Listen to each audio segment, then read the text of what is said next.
Two area schools advance to the state semifinals, while two more come up just short. We'll bring you all the latest on this week's Varsity 360 right now.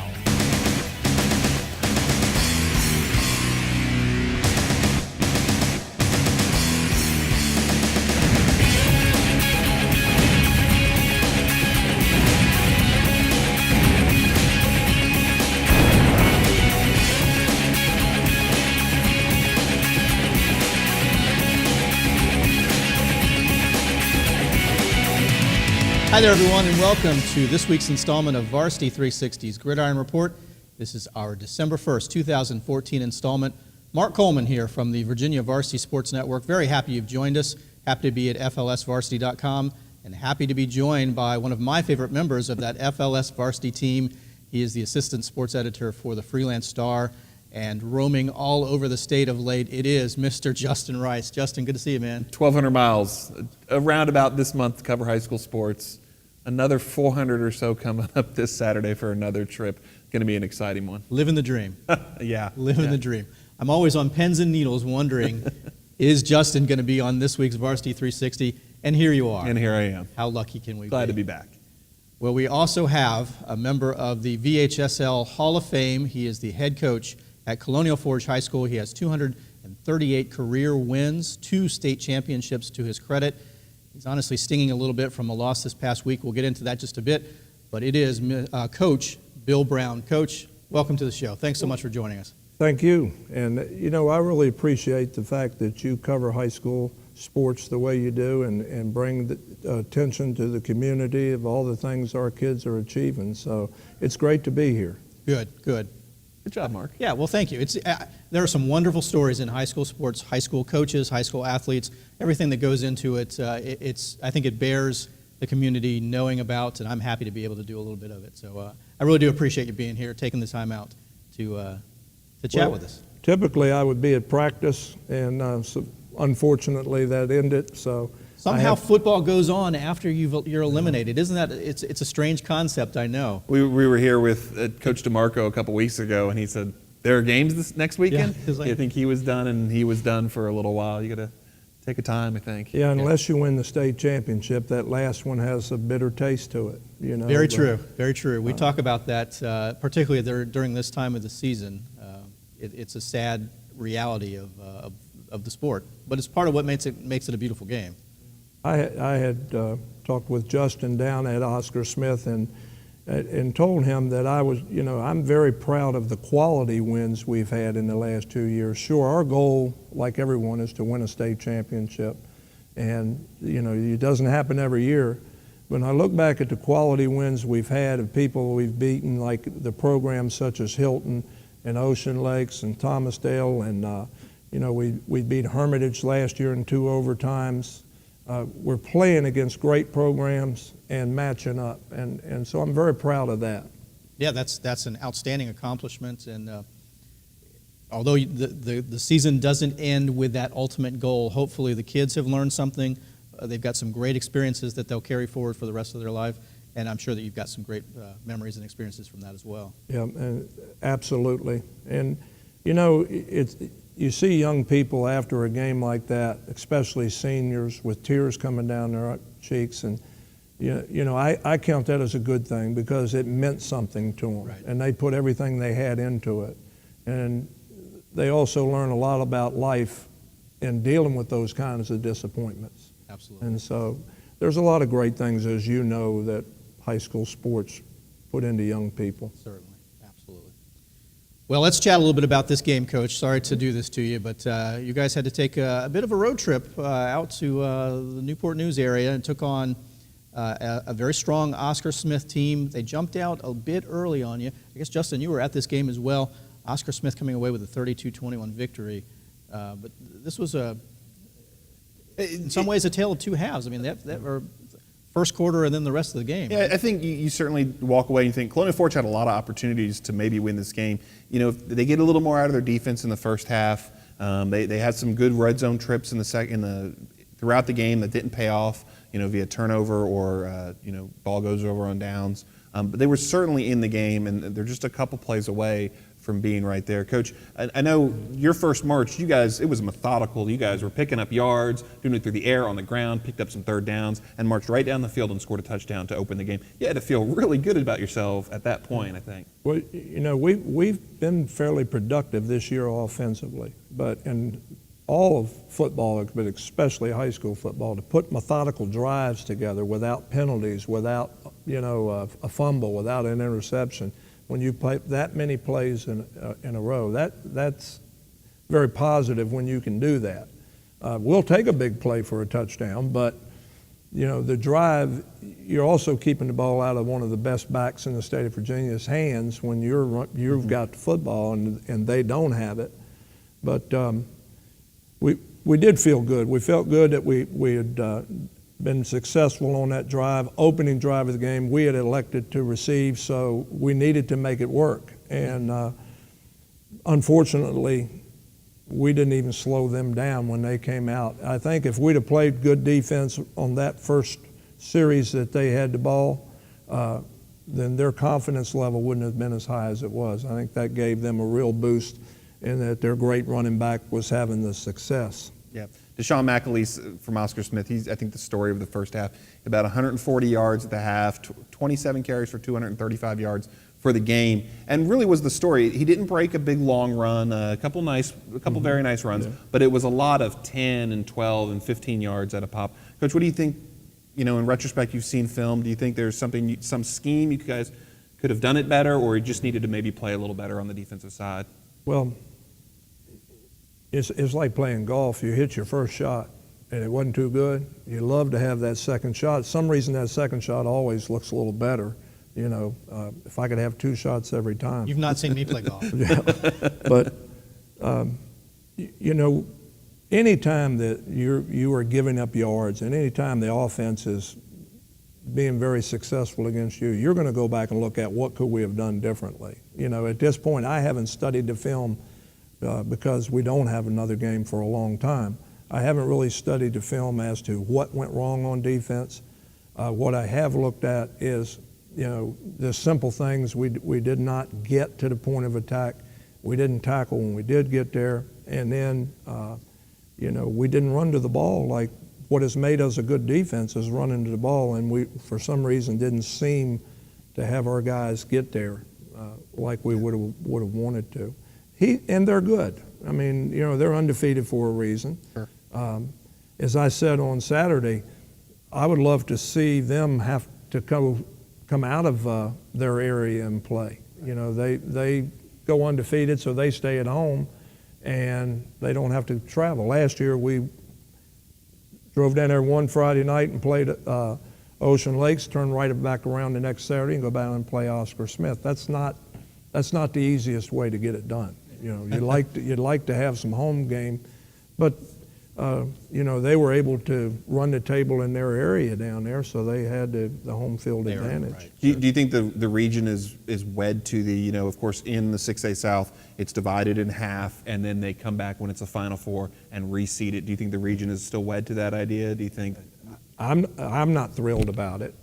I think if it's a bracket, put them in the bracket and play your brackets. You know, where you seed from the beginning is where, you know, stay in your bracket and then go from there. And that's the way most sports are done.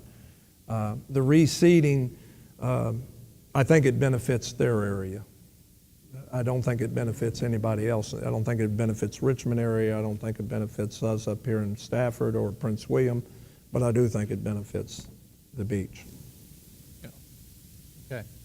Well, Coach, despite maybe some less than ideal defensive play, there was some pretty impressive offensive play as well. Let's run through some of the stats here. Ramon Miller, 26 carries, 136 yards rushing. Gary Jennings, the all-purpose back, spent a lot of time at quarterback, 72 yards rushing and a touchdown, 19 for 32 passing, and two more touchdowns through the air.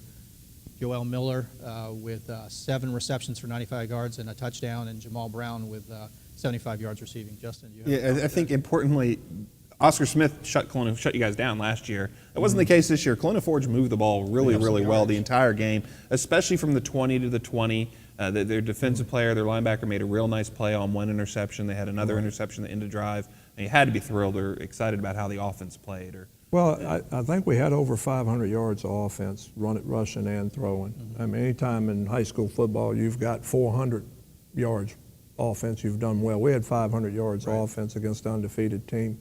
So, and I think we ran something like 82 plays. So statistically, you know, that's very productive. And again, we kept the ball out of their hands a little more, which is what all coaches want to do. Yeah, right. But you're right. Last year down there, we felt very ineffective. We felt the field conditions were part of it, but Andrew Brown and Josh Sweat that played for them last year. You know, last year Andrew Brown was number one player in the United States. This year Sweat was preseason number one player in the United States. Right. So they had a little bit to do with that too, and they weren't there this year. But I felt like offensively we had a good enough day to win the football game.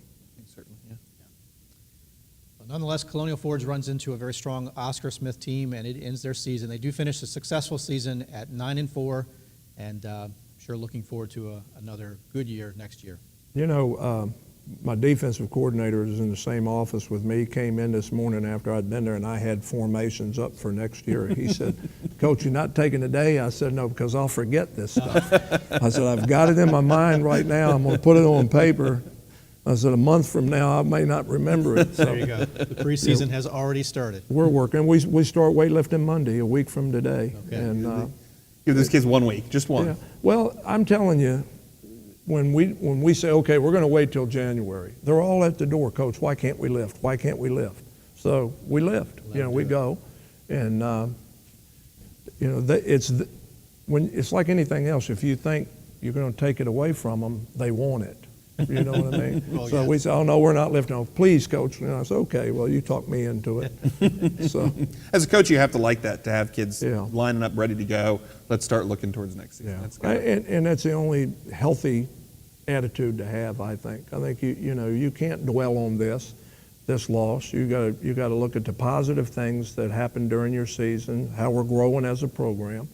I think that when I came to Colonial Forge, I didn't feel like we were a Division VI program. I felt like the schedule, they were playing AA teams. They were playing teams that were good football teams, but they weren't AAA Division VI teams. And you know, you can see our schedule has been one that's been very, very challenging. Yes. But at the same time, it's made us who we are, Sure. and battle tested and ready to play against good football teams. And I think if that's what your aspirations are, then you need to take that route. I think you could certainly say that the schools around the state in Division VI, they know who, there's no more Colonial Forge. Where is that? Is that Stafford School? What is that? They know who you guys are at this point, right? And that, you know, that's something that a community in our school and our players, we can take pride in, and that's, you know, that's really what it's all about. You want your school and your community to be proud of you. Yeah. And I feel like we're on the right track. No doubt. Well, congratulations once again to the Colonial Forge Eagles, who finished their season at 9-4. A local matchup in the 5A, Massaponax took on Stonebridge, and they came away with a very tough-fought 29-25 victory. Some key injuries, though, in this game, potentially a costly game for Massaponax. Joey Benden went down late in the game. Gus Little went down early in the game. These are two key players. Despite that, they still beat a very strong Stonebridge team. Yeah, well, we could talk about that, but first, Kurt Purgis, the Massaponax, heroic effort, come in for Benden. Hasn't really played much all year. It's been Benden most of the season. Purgis has seen the field, but been mostly Benden. He comes in and helps lead the rally at the end to win 29-25 against Stonebridge. Coach, can you think of like your heroic quarterback that you pulled up off the bench for a last-minute play where he came through for you like that? That's happened for you at some point? Well, in a game like that, you know, that's a scenario most coaches don't want to get into. That you have to pull that guy off the bench. But you know, most of the kids that practice and are part of that team, when they get their chance, they'll give you all they got, and really that's all you can have. And most of the time, it's good enough. Yeah. Most of the time. Coach, tell me a little bit about how important it is for kids to have that understanding of the team mentality versus the individual mentality. We talked about it a little bit off the air. this is not a sport made up of individuals. You have to play as a team to be successful. Individuals can be successful in certain plays, but if you want that team to win, they got to play like a team. Is that? It's that thing we call chemistry, and that, you know, if you've got individuals that are more concerned about themselves than they are the team, then they don't have the character that you need to be successful when you get against good, tough competition. You know, the first thing you need is character, and that part of that character is it's the team concept. And the other side of that, if you've got great senior leadership, it'll fall into place. You know, if your seniors aren't your leaders, you're probably going to have an issue. Yeah. Well, this Ponix team certainly appears to have gelled nicely as a team. Talent-wise, we thought that there was going to be a drop-off. They lost a lot of seniors last year. They didn't miss a beat. They are 13-0 after this victory. Bo Fields, 133 yards and a touchdown rushing. Bendon with 101 yards and a touchdown is actually the touchdown that he was injured on.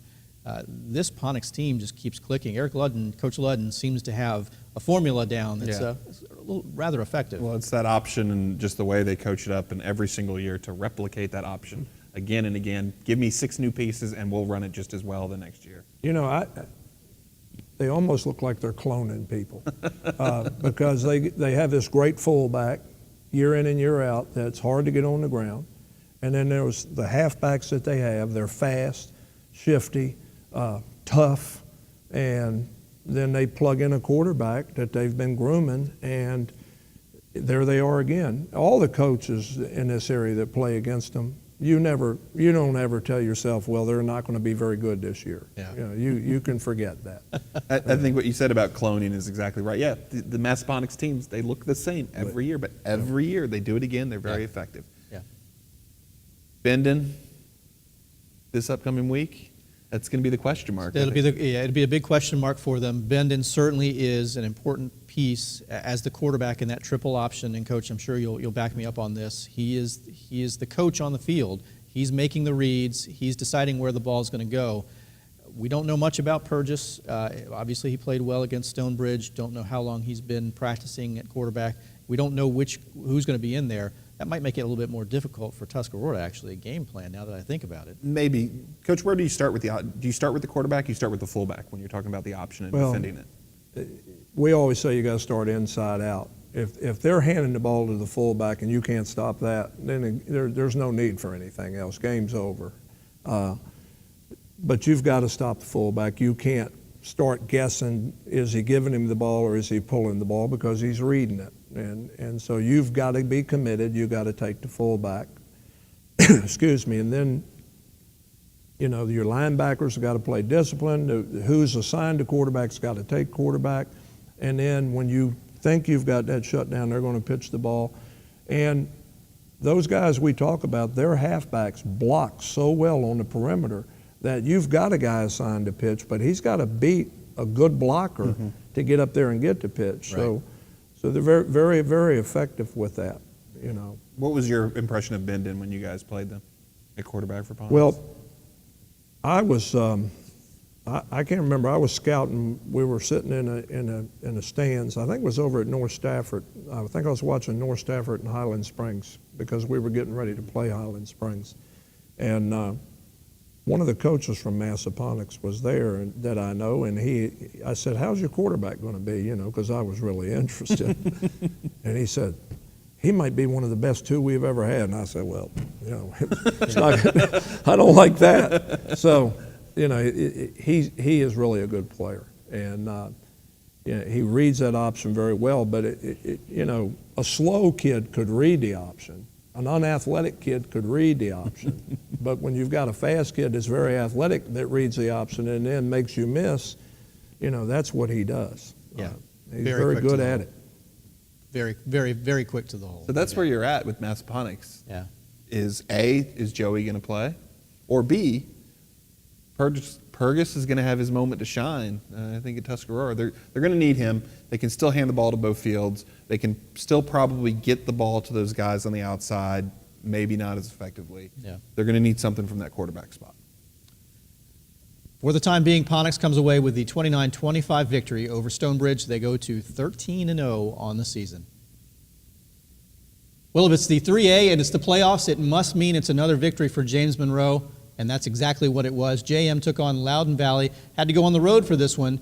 They came away with a hard-fought 34-19 victory. This game actually came down to some defense, run defense by the Yellow Jackets. An important goal line stand for the Jackets to sort of swing the momentum back in their favor. And their running game, I think we wrote about it in the Freelance Star this past week before the game. I think the running game was pretty effective. Ura continues the nice ad he gives to them, 15 carries for 77 yards. Scroggins has 12 carries and 53 yards on the ground. Both of them rushed for a pair of touchdowns. Scroggins was just as good in the air. You see Jay Scroggins in the passing leagues, I'm sure. Impressive quarterback, right? He's very impressive. You'd find a spot for him? Absolutely. He also plays on an all-star 7-on-7 team that is very good because he's that quarterback's part of it. Yeah, he's a competitor and he has a lot of skills. Keyshawn Johnson with 7 receptions for 100 yards and a touchdown. Kendrick Wilkins with 8 receptions and 81 yards. 15 receptions between those two guys there. Those are 2 pretty good targets. That's no doubt, no doubt. So JM comes away with a nice victory. Andrew Cordoni, they do allow 109 yards rushing to the Loudoun Valley running back. That was actually under his season average. So impressive defensive performance. This team has come up big in the playoffs with their defense, and they continue to roll. They're 11-2 now. It's almost like clockwork that they're going to make it to a championship Absolutely. game. And I mean, frankly, if you looked at it last year, the playoffs have gone a little better for them even than this year. Last year, a lot of the games, it was neck and neck. They were coming down to the wire, having to make a play. This year, they've been a little more in control. Still got 2 tough rounds left, including this Friday. Yeah, no doubt. Well, the one thing about James Monroe is they've been there before so many times, and they have a great deal of confidence and believe in themselves. They have great coaching, and they compete. I mean, they are competitors from the get-go. When they come out, you're going to have to beat them to beat them. Yeah. They're not going to give it to you. If you take your team last year, where you guys were new to that round and that level, been there before matters, right? When you got a team like JM, and those kids have all... You can't, I was nervous we were going to play James River because I didn't know anything about them, and I know they were the 8th seed, but we'd played Ocean Lakes the year before. We'd played Oscar Smith. We beat Hilton the year before. We thought we'd probably have to play Hilton again.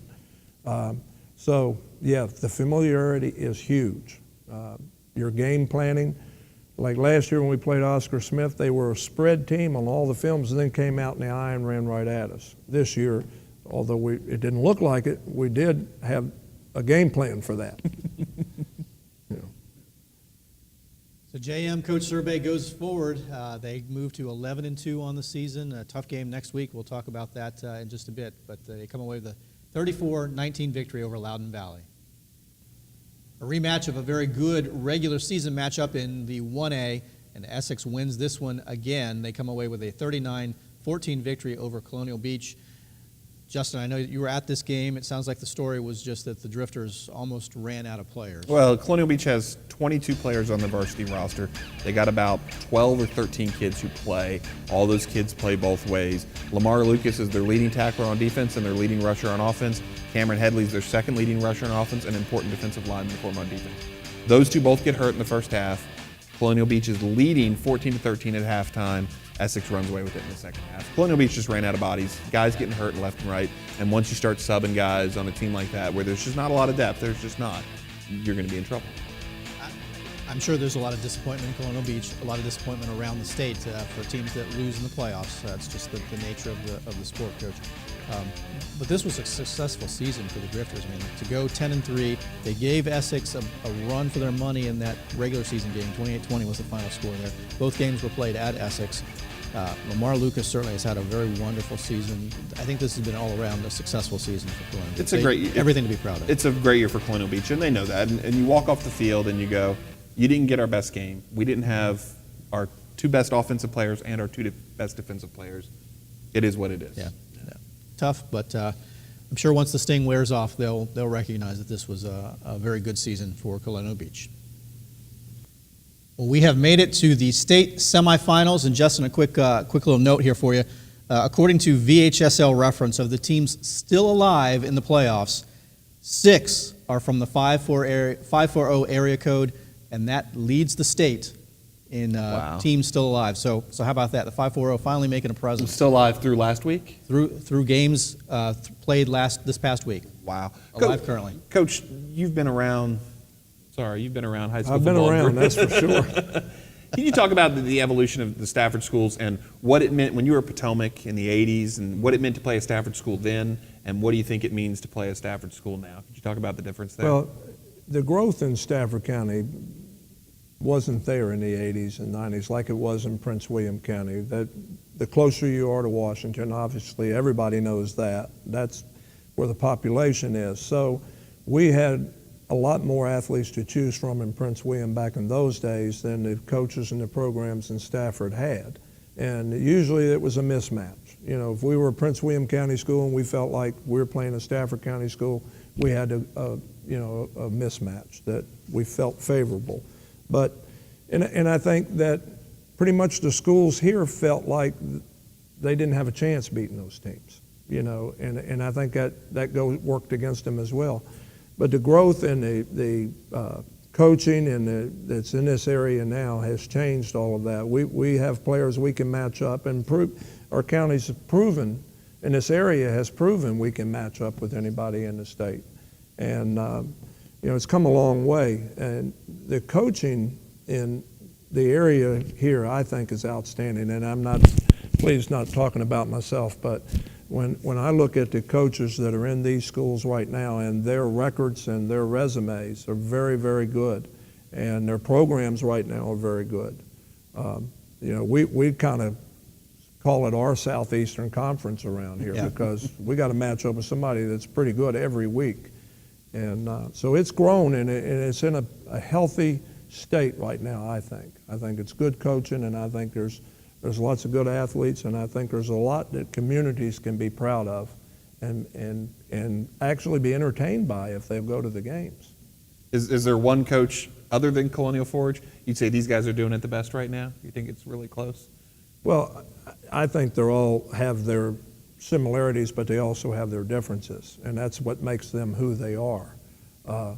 But, you know, I think Lou Sorrentino at Mountain View does a heck of a job. I think Joe Mangano has proven he's doing a great job there.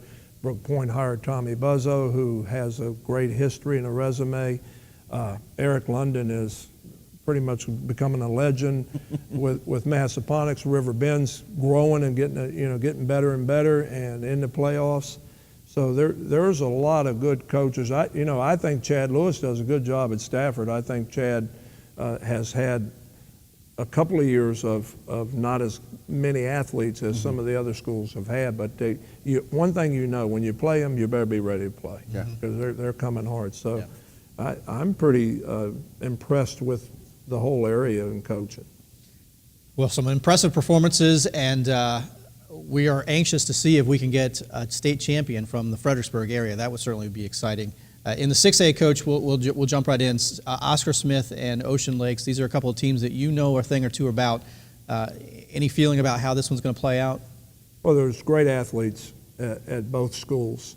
This game has been long awaited. We were able to go there last year and beat Ocean Lakes and I think one of the reasons we were able to beat Ocean Lakes is because they were looking forward to Oscar Smith. That's a huge, huge game down there. Yeah, I know after that game last year, I was driving back from the game, listening to the radio, local sports talk radio, and people were stunned. Who is Colonial Forge and how did they ruin this Oscar Lakes? We had to change our decal on our helmet because there was an alumni from Ocean Lakes that went to Georgia Southern, and we had infringed on their rights. So we ended up having to change our helmet decal as a result of that game.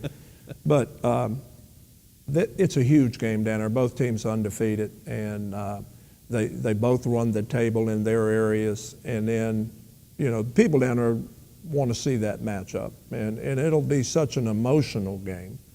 You know, who knows? I mean, I wouldn't want to try to pick either one of them. I think they both are very, very good. Yeah. Should be a great football game. Yeah. Oscar Smith is actually 12-1. They lost their first the week 1 game to that Booker T. Washington, Yeah, Miami, playing Florida. on ESPNU.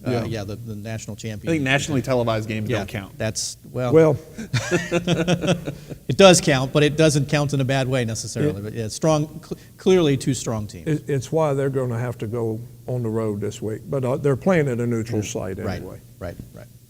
Well, in the 5A, we will have a matchup of two undefeated 13-0 teams. Massaponax will be taking on Tuscarora. This should be a really exciting game. Ponax has some question marks in terms of availabilities of some players, some key players that suffered some injuries last week. But my goodness, you couldn't ask for a much more impressive matchup here than Ponax and Tusky. This is going to be a real test. Tuscarora, I know as much as you about Tuscarora. I know Tuscarora and Briarwoods. Tuscarora rolled them. Yeah. And that says a lot, I think, right? It does, and they play a good schedule. There's some Loudoun County teams that are very, very good that they've beaten this year. So I'm sure they have a really good football team. Yeah.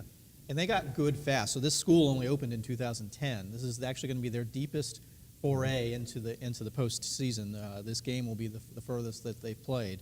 How about this for how close these teams are matched, though? So already mentioned both teams are 13-0, played 13 games. The average points per game for Massaponax, 40.5. The average points per game for Tuscarora, 40.5. Wow.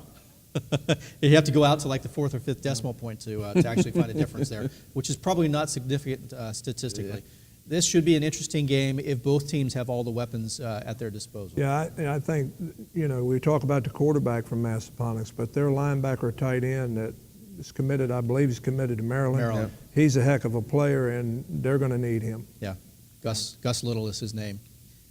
Should be an interesting game. We'll have to see how this one plays out. Yeah, it's going to be a tough one for Massaponax. If you can't fire with all your weapons, if you're having to leave a few in the chamber, that's going to be painful. But you go out and win anyway. They've got the one variable, though. They've got a heck of a coach there that Yeah. Absolutely. he can adjust, and they, I can tell you this: they won't go in the game feeling sorry for themselves. They will go into that game with the attitude they're going to win. Yeah. You've done that before. You've tackled the big game without the guy. It's happened too often, but yes. Going into a regional championship game, I had a quarterback dislocate his thumb in a Thursday practice before the game. Oh, goodness. So, yeah, it happens. Yeah. Is there any common thread between the teams that have won those games for you and the teams that have not won those games, the teams that have rallied and the teams that have not rallied? Well, it goes back, and I talk about this often. What kind of character does your team have? What kind of players? Those players, what kind of character do they have? Are they guys that, as I tell them sometimes, I want guys to go in the alley with, I need guys that I know that can fight and go in and give you everything they got and won't quit. Mm-hmm. And, those are the kind of guys that you win with. We'll see what kind of guys Massaponax has. Yeah. So speaking of guys on the other side, Tuscarora, key player for them, Noah Reimers. He's a running back. He had 219 yards rushing and 4 touchdowns in their victory last week at Broad Run. Recently got an offer from Harvard. I guess he's already got an offer from Cornell. So sounds like he's a pretty high character. Probably a kid. smart kind of guy. Yeah, I don't think that they make offers to kids that aren't top of their class, shall we say. Yeah. So it should be an exciting matchup there as Massaponax takes on Tuscarora. In the 3A, the James Monroe Show, as it were, as they will be taking it on the road, and this is a pretty long road trip down to take on Magna Vista. Where is Magna Vista? When you say pretty long, you're not really summing it up. We have pretty good James Monroe records back to 1939. By my figuring, it's the longest road trip in James Monroe High School history. The football team has never driven farther to play a game. They played Gate City one year right up here at Maury Stadium in a state final in 1970 and lost that game. But in terms of going on the road, longest road trip, Danville maybe? Well, we've been to Danville and Pulaski down south of Blacksburg, and they're 4.5, 5 hour trips, and they take a toll on you. But that you can stop and take a break, maybe have a meal, or just get off the buses and get out and walk around a little bit. Just try to have that, if you have time in the schedule to do that. There's a lot of coaches that say you got to go the night before and stay because you don't have your legs the next day. But, as I say, you put 4 high school people in one room, there's not going to be a lot of sleeping going on. And, I like my players to spend the night in their own beds the night before if they can. Mm-hmm. It's tough, though. The travel is a concern and an issue for everybody. And I think when people talk about playing at home in high school football, it's not about the students or the fans. It's about that bus ride, avoiding that It's 4 a big and part 5 of hour it. trip. And it is somewhat the students and the fans and your band and all the people that you want to get school spirit. That's part of it. But it's more the, unfamiliar place environment that you're going into. I took my team down to a passing league tournament at Hermitage because we hadn't played at Hermitage before. I didn't care about the passing league tournament. I cared about let's get in here and get used to this place. So the familiarity really helps. To answer your question, Magna Vista, drive to Lynchburg, keep on driving. If you get to North Carolina, you've gone just a little bit too far. I'm moderately familiar with that neck of the woods, Coach. You said that you stop and get off and get a bite to eat or something.